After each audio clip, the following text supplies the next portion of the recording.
Здравейте, зрители, слушатели на подкаста Футболни бастуни. Отново съм в колата, което означава, че ще си говорим за Манчестър Юнайтед.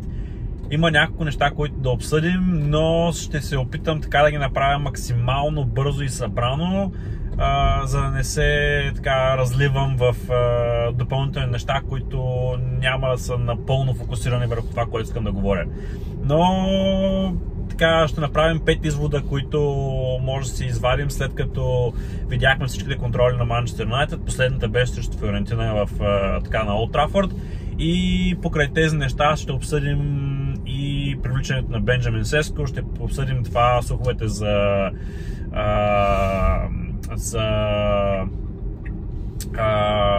Балеба, че ми изкочи името от главата за момент. И също така ще поговорим, може би, за Донарума накрая, за цената, която беше обявена. Но, 5 извода. Първият извод, който трябва да си извадим, е, че в момента Манчестър Юнайтед наистина изглежда, че опитват да изчистят тактиката, която най-вероятно ще използват срещу Арсенал в първия кръг след седмица. И това е най-вероятно така, че Шешко няма да бъде готов за двубоя срещу Арсенал. Все пак не е имал пълноценна предсезонна подготовка. И най-вероятно Манчестър Юнайтед ще излядат с този състав, който бяха или така доста подобен на този състав, но очаквам офанзивната тройка да се запази в подобен формат. Другото нещо, което трябва да се каже, е, че като втори извод е, че Куня и всъщност Манчестър Юнайтед се личи, че в момента им липсва централен нападател, който да окупира вниманието на централните защитници, и това в момента като този прием с фалшива девятка, която се опитва да прилага Морим, за момента не работи достатъчно добре, защото не се отваря достатъчно пространства, защото знаят противниките футболисти, че спринтовете зад гърба на защитата няма да бъдат толкова много и защитниците могат да следват много по-лесно или така много по-свободно нападателя, който се изтегля вече в дясно или в ляво, в зависимост от това как са се разменили позициите Брайан Бемо и Куня. И наистина това нещо, тази еднотипност в играта в момента с този формат, наистина при владение на топката не мисля, че ще има чак толкова голям успех в момента, но може да проработи в случай на така добре организирана контратака, защото видяхме, че и Куня и Брайан Бемо могат да играят с доста добри пасове с едно докосване, и това според мен ще бъде използвано точно в матч срещу Арсенал и ще се бъде така използвано като оръжие, за да се създадат някои добри контратаки. А и знаем, че Арсенал в момента се намира доста по-напред в предсезонната си в проекта си на развитие, и Манчестър Юнайтед най-вероятно няма да имат, така да се каже, доминация в този матч. Не го очаквайте въобще това нещо. Очаквам по-скоро Манчестър Юнайтед да доминира в първите 5-10 минути или 15 минути и след това Арсенал да се окупитат в матча и Манчестър Юнайтед да заиграят на контратака. Така че това е втория извод, който трябва наистина да се направи. Третия извод, който трябва да се направи, е, че след като Расмус Хойлунд дори не получи никакви минути в момента, след привличането на Бенджамин Сеско, най-вероятно кариерата му в Манчестър Юнайтед е приключила. Може би това беше като някакъв знак или някакво послание от Аморим към Хойлунд.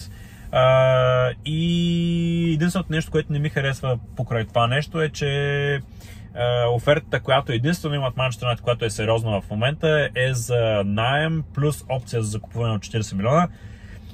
Не знам наистина тези 4-5 милиона, които са гарантирани с това за наема на Расмус Хойлунд, колко реално ще помогнат за финансовия ферплей. Зъркси все още не е има пълноценна предсезонна подготовка заради контузиите и ме притеснява, че контузиите ще продължават пред него. Това е единственото нещо. Ако примерно получим 40 милиона за Расмус Хойлунд директно, нямам никакъв проблем Расмус Хойлунд да бъде продаден, при положение, че вече имаме Сеско. Но при положение, че получаваме само наем, наистина предпочитам, ако е само наем, с опция за закупуване. Просто опцията да имаш допълнителна нападателна скамейка с такава по-ниска заплата, според мен ми се струва по-умно решение, отколкото в момента така се тиражира като опции. Четвъртия извод, който трябва да се извадим, е наистина това, че в тази система, с която Аморим играе в момента, колкото повече добри дрибльори имаш в отбора си, толкова по-добре работи цялата система, защото с всичкото това движение, всичко това, тази смяна на позиции с тези високо изнесени бекове и това преследване на противните играчи, които трябва да внимават през цялото време къде се движат играчите на Манчестър Юнайтед, се отварят пространства, където добрите дрибльори могат да се възползват от тях. Видяхме го, че Куня на няколко пъти се успява да се възползва от това нещо. Видяхме, че и Мбемо на няколко пъти успява да се възползва от това нещо. Видяхме, че и Йоро, който между другото ме изненадва колко добре, така и колко смело се движи в тези празни пространства, когато се отворят за защитата. Видяхме, че и Дорго, между другото, когато има възможност и той се опитва започва да се опитва, може би така и подтикнат от Аморим, да го прави този прием. И нещо, което ни липсва в момента, е да имаме подобен играч и в центъра на защитата, който да може да вземе топката по-дълбоко и да я пренесе в другата половина с дрибъл и възможността да направи дрибъл плюс подаване, примерно. Да не е само подаване, защото в момента и Бруно Фернандес, и Угарте, и Касемиро, и Мейно, дрибъла ни има от най-силните страни. При тях наистина подаването е доста по-добра страна, по-силна страна в тяхната игра. И точно тук идва, може би, и важността на Балеба, който толкова много се тиражира в последните дни. Аз съм привърженик на Балеба и на играта, начина по който играе. И точно това ми хареса при него, че той не се страхува, когато види пространството, да се опита да финтира играча, било то с тяло, било то с физика, и просто да тръгне с дрибъл, с мощен дрибъл напред, за да покрие колкото се може повече пространство в предните позиции, или всъщност да пренесе топката в предни позиции. Извинявам се за светлината, просто изгаснаха светлините на паркинга, в който се намирам. Опитвам се в момента малко или много така да направя. Добре, светнаха отново. Това нещо наистина, този полузащитник, който трябва да дойде, който да може и да дриблира, и да подава, наистина ще бъде много важен за системата на Аморим. И колкото повече дрибльори имаме в тази система, толкова по-добре ще бъде. Това нещо между другото важи и за Сеско, защото той има тези качества, хем да се връща назад и да се опитва да пази топката с гръб към вратата и да разпределя топката настрани, но хем има и тези качества да прави спринта зад гърба на защитата, заради тази физика, която има, този атлетизъм, който той има. Той не е от най-бързите футболисти, или поне не изглежда от най-бързите футболисти, но този атлетизъм, този висок ръст, тази голяма крачка всъщност може много добре да се бъде използвано в предни позиции за Манчестър Юнайтед. И последния пети извод, който трябва да се направим, е, че Манчестър Юнайтед изглеждат между доста по-добре при изпълнението на офанзивните корнери с идването на Брайан Бемо. Наистина това нещо ми направи страшно голямо впечатление с това изпълнение, където топката се бута към Бруно Фернандес, после той връща топката към Бемо, оттам се центрира, а примерно ако покрият Брайан Бемо, могат и Бруно Фернандес да центрира топката с обратния фаулс. И това позициониране наистина на двата, защото двамата играят с различен крак, могат да центрират топката с различни дъги на траекторията на топката, и наистина това нещо според мен ще донесе допълнителен хаос в организацията при защитата на противника и играчи, и наистина се видя, че Брайан Бемо има добро центриране, което определено според мен ще дойде, ще бъде полезно. Но отново защитно при корнерите Манчестър Юнайтед могат да се представят доста по-добре отколкото така се очаква. Дали мисля, че набързо да нахвърлим още няколко неща? Дали мисля, че Балеба ще премине в Манчестър Юнайтед? Да, мисля, че Манчестър Юнайтед ще вземат Балеба. Най-вероятно няма да успеят за първия кръг срещу Арсенал, но Манчестър Юнайтед ще успеят да вземат Балеба според мен от Брайтън. Най-вероятно ще струва около 90-100 милиона покупката, така като пълен пакет, гарантирани и клаузи, допълнителните клаузи, които са. Но според мен наистина Манчестър Юнайтед ще успеят да вземем Балеба от Брайтън.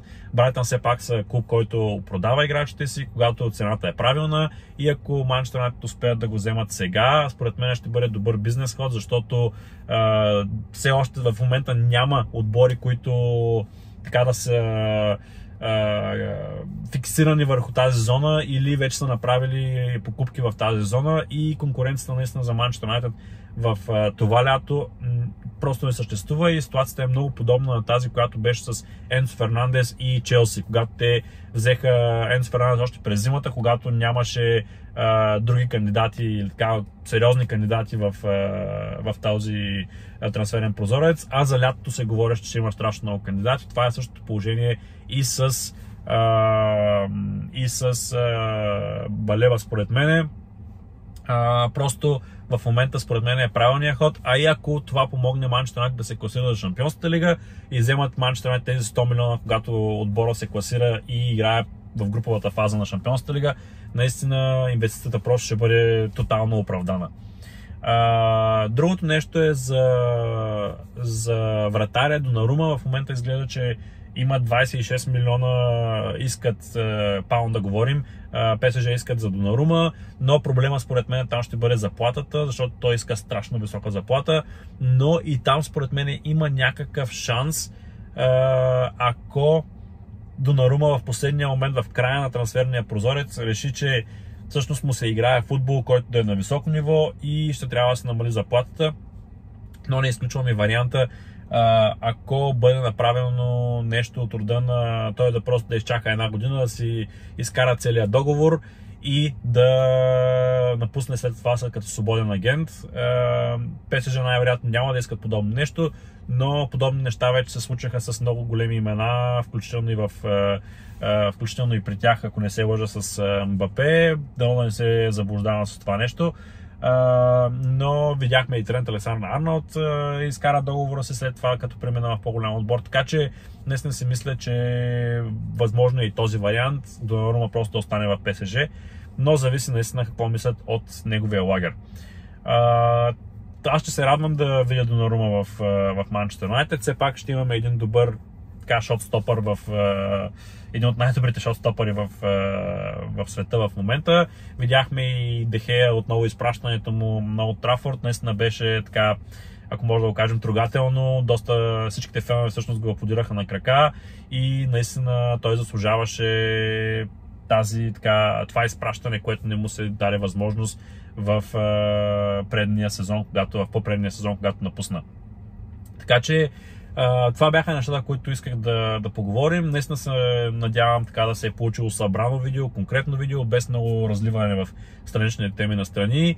И естествено може да очаквате отново епизода ни във вторник на живо с Драго, където ще обсъдим и матча от днешния ден, който предстои да се играе между Кристал Палас и Ливърпул за Community Shield.